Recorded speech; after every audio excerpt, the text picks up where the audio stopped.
In today's video, I'm going to teach you how to add HTML code to a Wix website. If you want to place custom content on your Wix page, like a widget, a form, or another HTML-based element, Wix makes that process pretty straightforward. Once you know where to look. In this walkthrough, I will show you exactly how to add your HTML code into your site and position it so it displays properly on the page. To begin, log into your Wix account and go to your dashboard. From there, open the website you want to work on and click Edit Site. This takes you into the Wix editor where you can make visual changes to your page and add new elements. Make sure you are on the correct page before inserting your code so you don't have to move things around later. Once you are in the editor, look to the left side menu and click the plus icon labeled Add Elements.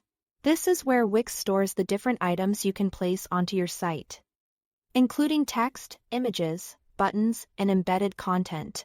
When the panel opens, scroll through the available options until you find Embed Code. Click on Embed Code to expand that section. Inside, you will see different embedding choices. What you want here is Embed HTML, usually found under the Popular Embed section. Select that option and Wix will place a new HTML embed box onto your page. This box acts as the container for the code you want to display. Next, click Enter Code on the newly added element. A window will open where you can paste your custom HTML snippet. Carefully paste the code into the field. And once everything is in place, click Apply. At this point, Wix will load the embedded content into that box.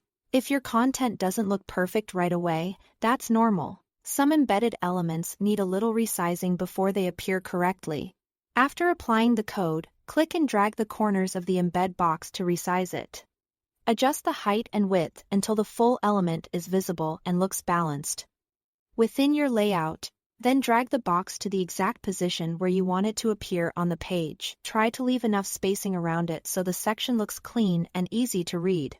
As a helpful tip, always preview your site after embedding HTML code to make sure it displays correctly on both desktop and other views available in Wix. Small layout adjustments can make a big difference in how professional the final result looks. And that's it. Thanks for watching.